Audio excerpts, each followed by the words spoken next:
I invite Professor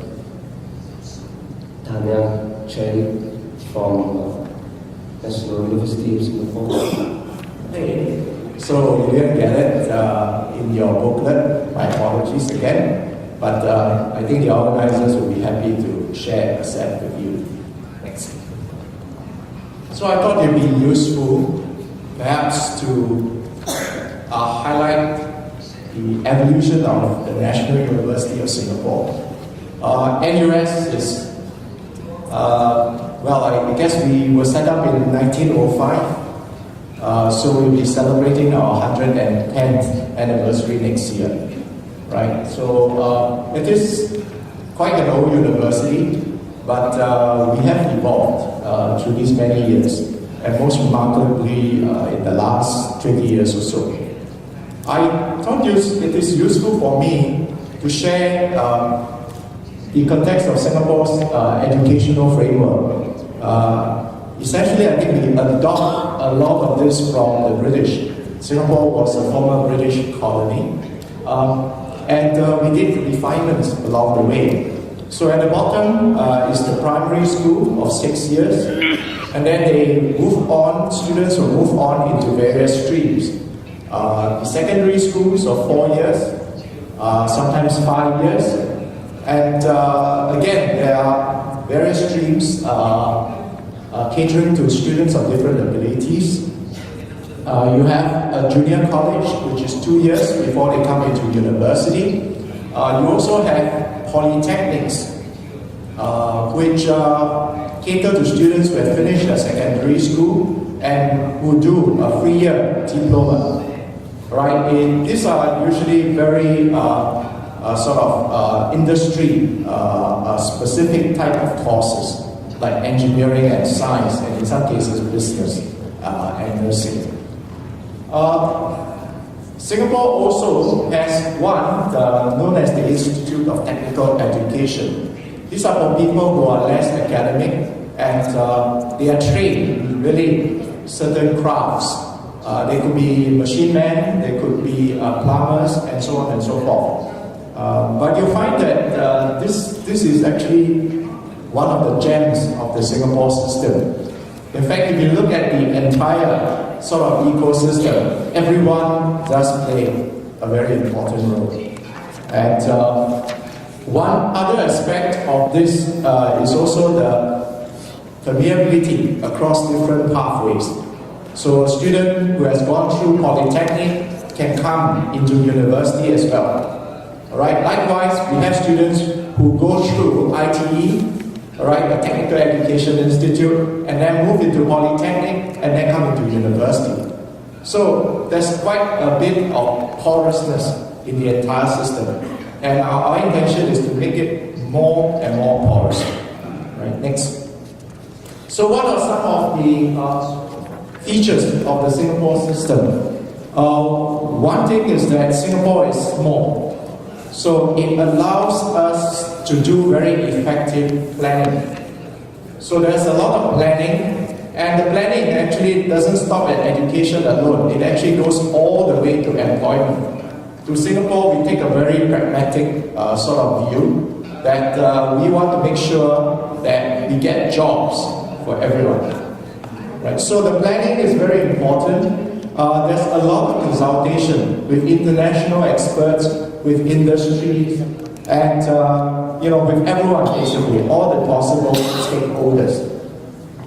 Now, there's also very careful projection. How the economy is growing, how to prepare for sufficient manpower, right, to feed the right type of industry. So chemical engineering, for instance, is one example. Singapore is one of the top 3 sort of chemical processing country in the world, right? And chemical engineering plays a very key role. And for many years, we are able to attract the very best into chemical and biomedical engineering. So that's one example. The second feature of the Singapore system is that the government believes, right, in the importance of education, and therefore a lot of investment goes into education. right? And for instance, if you look at the entire educational system, more than $10 billion is invested every year into it. And a quarter of this goes to the universities, right? And there are 4 universities in Singapore, 4 publicly sponsored universities in Singapore.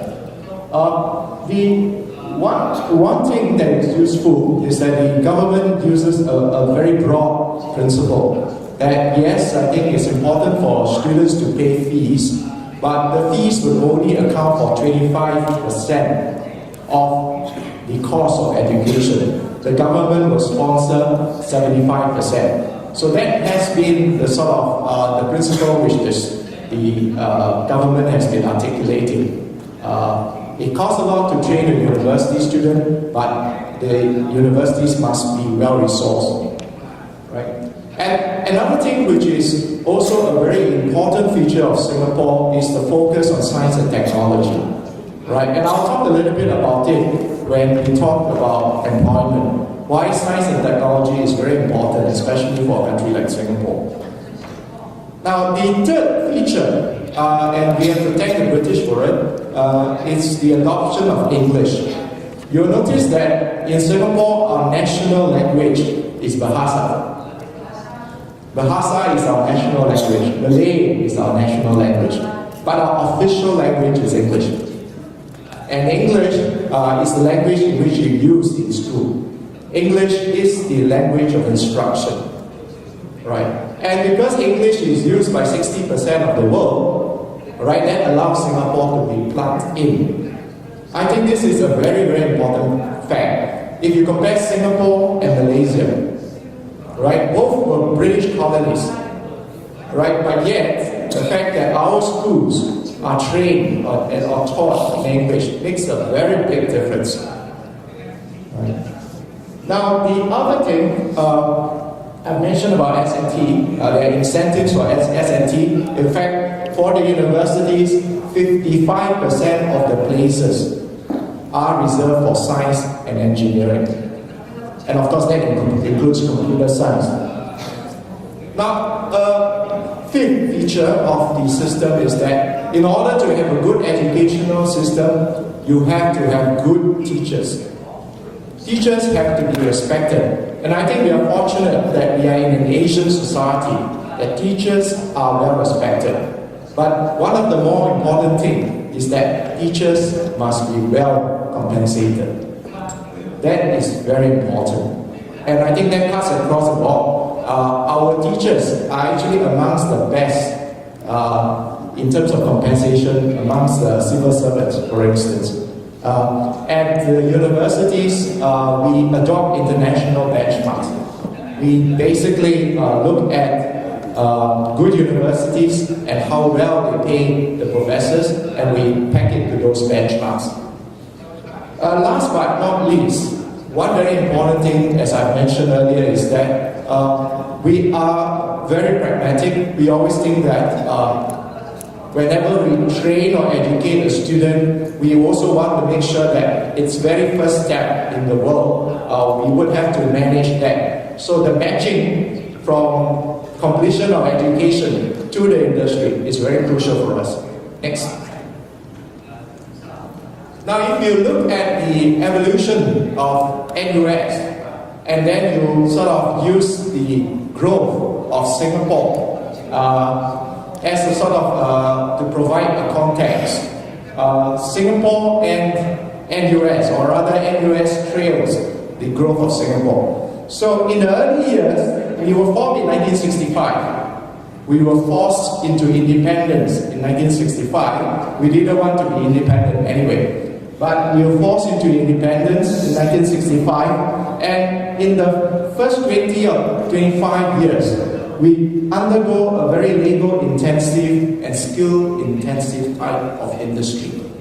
Then in the 80s, we moved towards a more technology-based industry, and finally, I think at the turn of the century, we moved to a knowledge-based economy.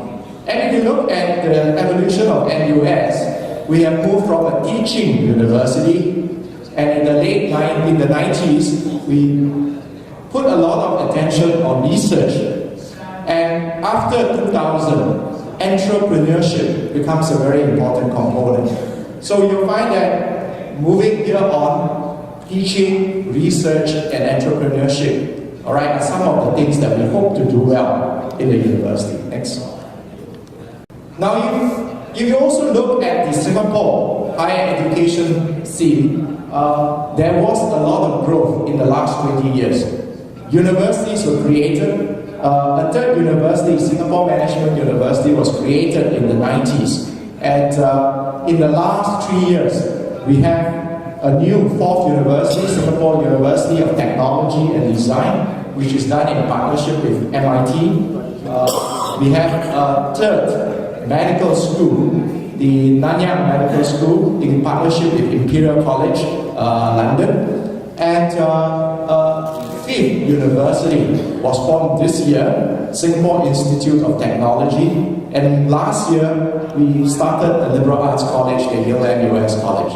So there are more and more pathways in Singapore. And the intention is really, we are trying to train different types of talents. Therefore, we have to have different vehicles to accommodate and to train these talents. Next. Now, as I've mentioned, employability plays a very important role in the Singapore's design. And if you look across, I think these are some of the examples of unemployment amongst graduates. Right? This is fast becoming a problem.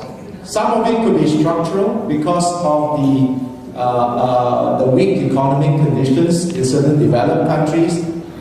Some of it really is because the industries in some of these developed countries could not change in time. Now, one of the problems that we have, and if you look at the last bullet, that millions of graduates hold jobs that do not require a college degree. I think this is a serious problem of underemployment. In US alone, a recent McKinsey report reports that 44% of US graduates are underemployed. 44%. Right. This is a very serious number. It means that you are actually training graduate students, but you are not using their full capacity. It shows that there is a gap, all right, between the university training and also between the jobs that are available. And of course, in any sort of country, the role of a university is to make sure that some of these things do not happen. Next. So one of the key sort of features that we think will be useful is how do we incorporate into our program, all right, so that we can build certain important attributes of our students that makes our students special. Next. Right. And engineering, as I've mentioned, how important is engineering? But if you look at the engineering curriculum across the world, all right, most engineering curriculums are quite the same. There are only a few more daring ones like Orion College, right, who dare to venture and do something different. Right? So in NUS, we also thought that we have to change the way we teach engineering. Right? And if you look at engineering, the modern day engineers, they have to think about systems. It is not just about one product, but it's about how this product also is impacted by a system, an ecosystem, and how the product affects the other parts of the ecosystem. So the concept of systems thinking is extremely crucial. There's also another important aspect, design. All right? Engineers actually make products for the market. All right? But it's also very important for engineers to understand and to have very good experience on design. Right, that's why we actually started more than 3 years ago on the design-centric curriculum that promotes some of these attributes. All right, and we are probably the only university in the world that has an engineering project that lasts for 4 years. Most projects are short, half a year or 1 year. Our engineering project for students under this program goes through the entire 4 years. Right. Next. So these are some examples. We have had some success in, for instance, the first one, the Formula One cars. These are racing cars. Mind you, Singapore does not have a car industry. We do not make cars. Right? But why are we training our engineers to make cars? Right? Because it's just engineering. So our students, for no credits at all, they'll spend an entire year. Right? This is a group of 30 to 40 students.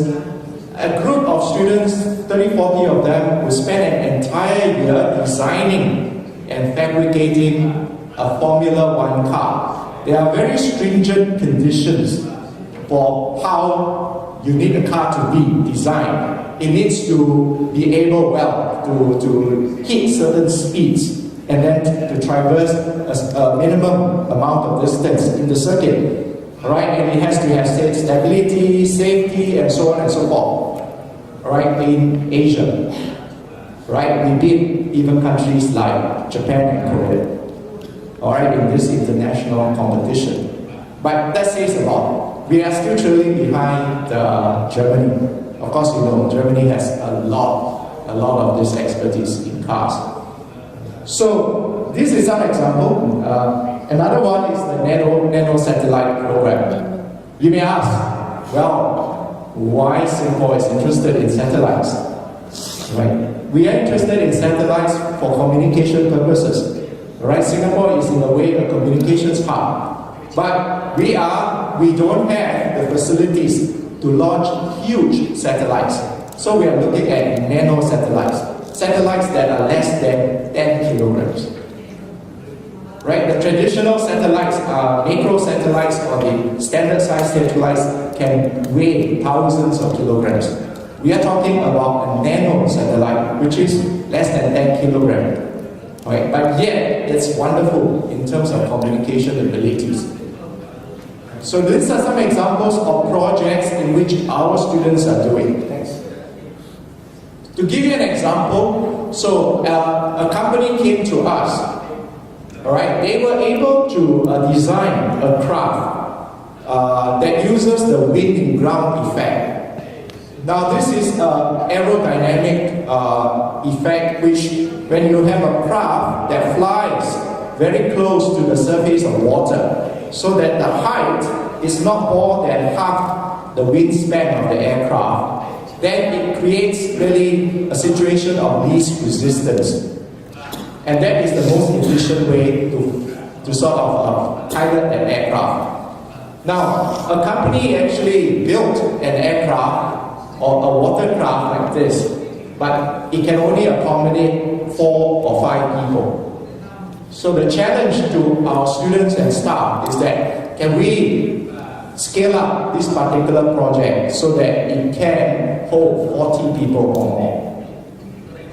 We see that if our students and staff can do that, then it will revolutionize the sea transportation in Singapore and also in Southeast Asia. So again, this is a project that will take a long time, but we build components, into the students' education. Students will be broken up into groups to look at certain aspects of it, and maybe we won't be able to achieve within 5 to 10 years, but along the way, our students and staff will be learning a lot through this endeavor.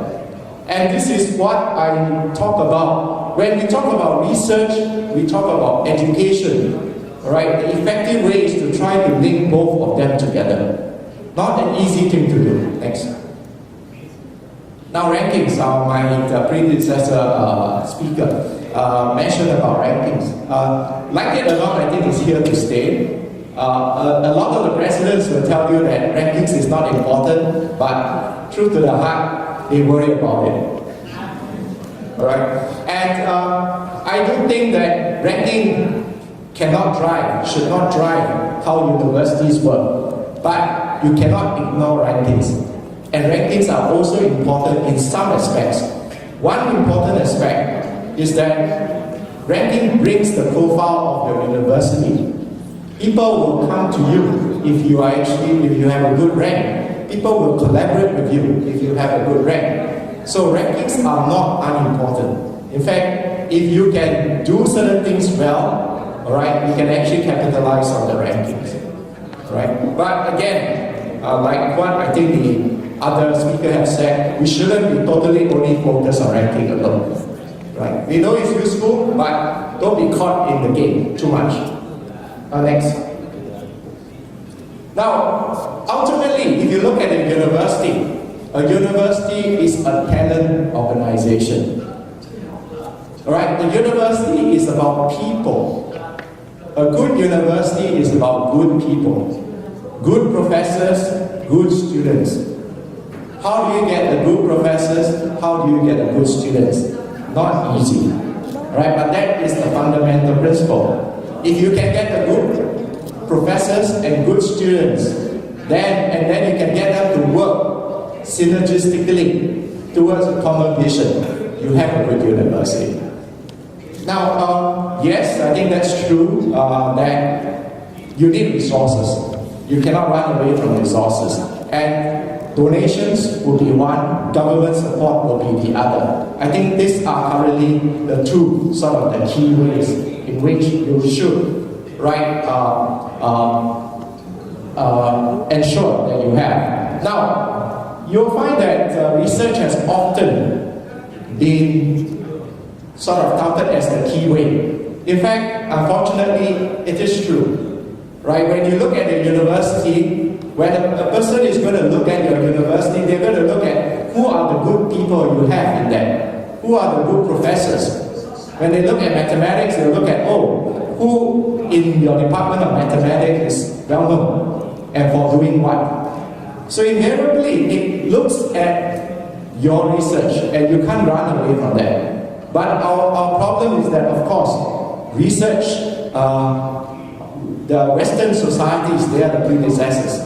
They have a long head start, right? And for us, it is quite a challenge to try to play catch up, right? But unfortunately, right now, I don't think you have much choice if you want to do that. Next. So we have been thinking. Yes, one of the things that if you want your universities to be profiled well, you have to ask the question, what is our differentiation? That means, what do you do well, which many could not do? And I thought the Stevens Institute of Technology in New Jersey is one example. It is about innovation. It is about sort of creating and encouraging entrepreneurship, right? And it stands out because they will tell us that they are not interested in MIT type of students. They are interested in students who are willing, to be entrepreneurs. They are also not interested in MIT type of professors. They are interested in professors who are interested in entrepreneurship. All right. So they are very much focused on translation. We think that this is one niche that you can actually think about, and especially I think for a country like Vietnam, right? You have actually a huge talent base, right? And because innovation, I think, is one important thing that all countries have to think about. So let me share with you next. What NUS tries to do with this particular. Next slide. So we also, as I've told you earlier, are very interested in entrepreneurship. Right? And right now, we have 7 overseas colleges. 2 in the United States, 2 in China, 1 in Sweden, 1 in India, and 1 in Israel. Now, Singapore is a very small country. We don't have a critical mass of entrepreneurs, especially technopreneurs. So what we do is that we outsource it. We send our students to Silicon Valley. We send our students to Bio Valley. We send our students to Shanghai, to Beijing, because these are all the hubs where people who are interested in making companies, tech companies, where there's a critical mass of them, right? Even in a country like Israel, right? They are especially entrepreneurial. And when our sort of college was set up in Israel, the Israelis were quite puzzled. Why did you come here? Right? And why did you expect our companies to pay your students to be interns? Right. What we do is that we will select certain technology startup companies, put our students there as interns for 1 full year. In the evenings, that's what they do in the day. In the evenings, they do certain courses with our partner university. So in Silicon Valley, our partner is Stanford University, and they do courses at Stanford University in the evenings. And the courses are actually technopreneurship courses that hopefully link their daytime experience with what is, what the academics are thinking about regarding technopreneurship. It's very interesting that from these 7 programs, starting from the very first one, which we started in Silicon Valley, right now we have more than 200 companies that are formed by our students, and about 100 of them are still surviving, right, within the university ecosystem. Next. So this is one example. This is a group of students who went to Silicon Valley, 1 computer science and 2 engineering students. Right? They went to Silicon Valley and they came up with an idea. All of us carries our handphone, and we store a lot of very vital information on our handphone. Right? You store your personal data, you store whatever sort of pictures and what have you. It will be quite terrible if you lose your handphone. So they thought that why don't we create an app that can do several things. And these are the 3 things that they can think of. 1, if I lose my handphone, I want to make sure that I can retrieve the data. So I can sort of port the data from the handphone to another server of my choice. 2, I hope to destroy the data in the handphone so that anyone who pick up the handphone will not be able to use the data. And 3, I also don't want those people to use my handphone, so I want to deactivate the handphone. So they actually could devise an app which you upload onto your handphone to do these 3 things. And they listed it as a company to sell this app. And after 4 years of listing, they got some support from NUS, from a few companies. They were also recognized for their innovation. Within 4 years, they sold their company, all right, for more than $10 million. So 3 of them, they became instant millionaires. This is just one story. There are a few stories like that, all right? And I think that's what I think university is about. You need to have certain students or certain graduates that do things that are different. Next. Next. So how do we encourage also, all right, people to think differently, people to work together? We have clusters within the university that focus on interdisciplinary research. I will not go too much into details, but these are really platforms to get people, professors to work together, all right, with students. And the platforms that are chosen are very broad platforms. So for instance, you look at aging. We study the aging of the cell, we study the aging of the body, we study the aging of society. If you look at this, you can include the biologists, right, all the way to the social scientists and people in the humanities. Right? So this is a topic where you could get a lot of sort of collaborations across discipline. And you have sustainability systems, you have translational medicine, as well as Asian studies. So these are sort of efforts by the university to try to get people to work together, all right, and hopefully to translate some of these results to society. Next. I'll quickly just go through. One important point is that a university cannot stand still. A university must always respond to changes, and the world changes very fast. if you don't change, right, you're going backwards. Right? That's a very important thing. That's why even though, alright, you think you are good, that's not good enough. You always must be better. Right? So you always have to have that mindset and culture that you always must improve. Next.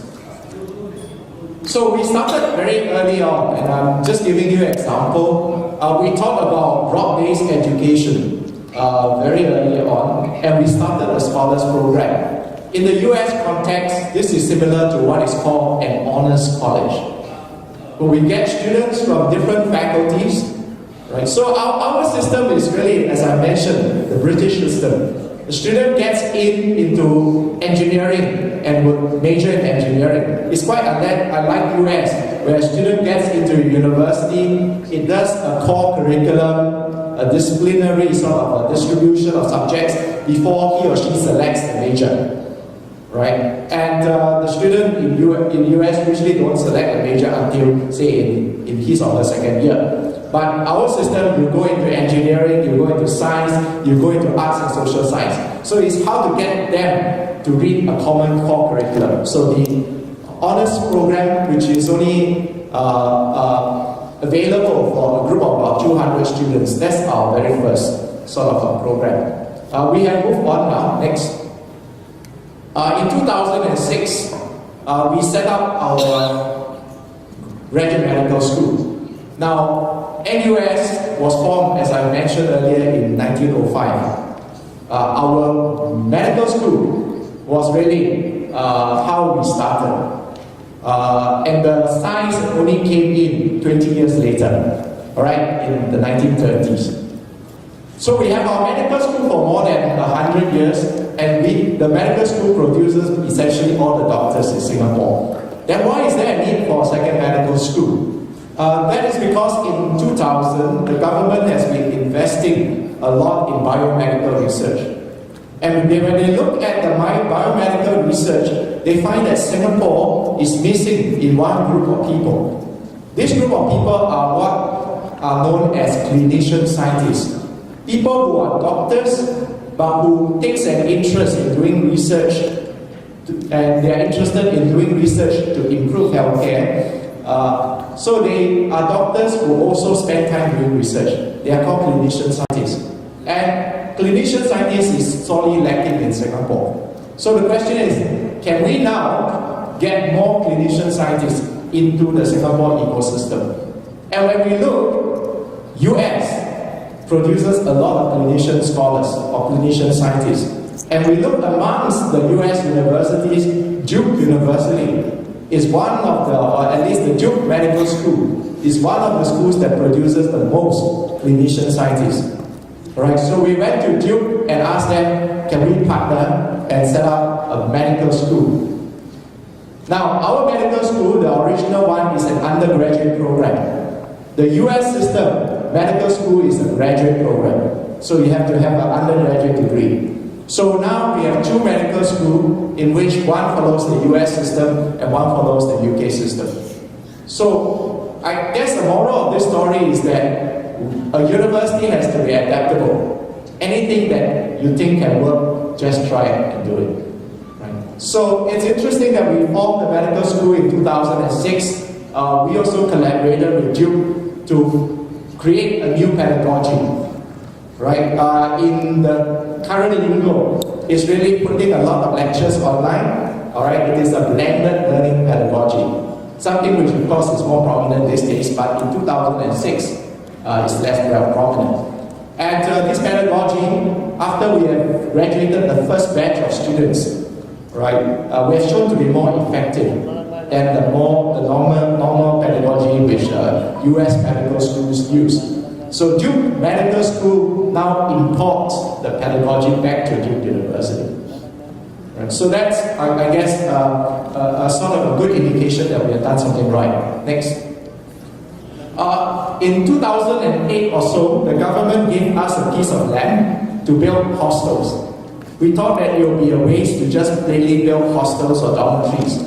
So we thought that that could be actually the genesis of a new program in the university, a program that can be scaled up. And here, the idea is that we want to make sure that the student takes learning, all right, even not just within the classroom. We do not have to confine learning within the classroom. We want to take learning out of the classroom. And what better way than to integrate it into the residential living? So the university town would be accessible to 2,400 students, and it is our attempt to integrate learning and living together. Next. Last year, we formed the Yale NUS College. This is the collaboration with Yale to set up a liberal arts college. I trust that you have read quite a bit about this. Our intention is not to just take the US model and plug it into Singapore. That's not our intention. Our intention is to create a new model that hopefully would be useful for the future, for hopefully Asia. That's our intention, right? And we know the importance of a broad-based education. We also know that Yale has always been a pioneer in terms of this sort of education, and that's why I think the two universities came to do this collaboration. Now, last but not least, next. One thing that I thought is useful to highlight is the impact of technology. Right? I think technology is going to change the way universities function. And if you don't, or you are not mindful of this, and if you sort of don't think it's important, I think you are wrong. Right? Technology will change us. And let me just illustrate. This is from an article in a US magazine. And here it just says that doctors these days are facilitated by handheld devices. That makes it so easy and so accurately for them to provide the type of interventions that are needed. Okay, next. Now, what are some of the environmental changes?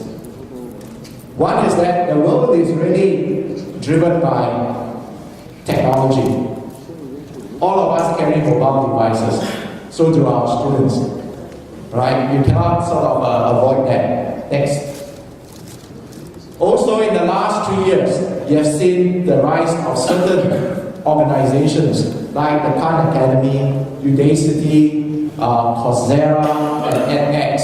Alright, these are actually open and online learning platforms that has managed to spread sort of education, in particular university education, far and wide. Of course, the one thing is that this is only version 1.0. It's not the real version yet. Right? But you're already seeing some successes. Next. Even foundations, the philanthropic foundations, are also investing in this because they want to shape how education evolves. Next. And finally, our students are different. Next. This is just one example that our students, this is a totally different generation. I sort of would use often the example of my son, who is in university, how he studies. Right? When he was studying for his A-levels exams, he has his desktop in front of him where he's answering questions. Right? He has a notebook on the left, right, where he's doing MSN with his friends, and then he has his earphone on, listening to music. I cannot study in those type of environment. Alright, but yet, luckily, I think he did quite well in A-levels, so he must have learned something. Right? So I think our students are able to multitask. Our students want information just like that. Right? And our students would not, be happy if you put him in the lecture theater and make him sit down for 3 or 4 hours listening to someone like me telling and talking, about and expounding the theories. That ain't going to happen, and I think that is probably not going to last. So we have to really relook, is that the way that we want to continue running sort of our lectures, the way that we teach. I thought this is useful. Next. Descartes is a very famous philosopher and mathematician. I'm a mathematician. And this is Latin, cogito ergo sum. It basically, well, philosophically means that I think, therefore I am. Want to know the modern version of this? Next. If you are not on Facebook, you do not exist. So I'm not on Facebook, so I do not exist. Next. Right? If you don't have Facebook also, you know, you're not there. Well, that's the, I hope that sort of conveys the difference between our students and us. Alright? And to expect that the way we learned 20 years ago will be the same now, I think it's probably very faulty. Next. So we have the usual challenges. Alright, and I'll thought that it's useful for me to just tell you that as most universities like mine, we are challenged when we look at the size of our student population. NUS has 40,000 students. Every student that walks out of NUS, I want to make sure that the society is proud of him or her. That also applies to the very last student that walks out of NUS because he carries NUS brand name. Right? How do we scale up programs? Right? We can always make small programs for a small group of students, but can we make big programs for a group as big as 7,000 students, which is our yearly enrollment every year? Right? 7,000 students, how do you make sure that you give, alright, you make sure that you optimize each and every one of them in terms of their potential. And physical infrastructure, I think that is small. And what is happening, of course, as all governments do, is that they expect us to be very productive. So when they give you, they expect more and more and more. So how do we make sure that we constantly sort of are able to do that? So it's not easy to meet these challenges. I think even NUS, I think we are still trying very hard. Right? And I think since I'm talking about tech-enhanced technology and education, how should we respond to that? NUS, I think we've done quite a bit of things, but we're still learning, and I'll be happy to learn more. So I'll leave you at this. Sorry I took too much time. Thank you for your attention. And I think if the two speakers can present us very good picture overview about what we should learn from. And I think it's the partly answer to can find it from the information of two speakers have done.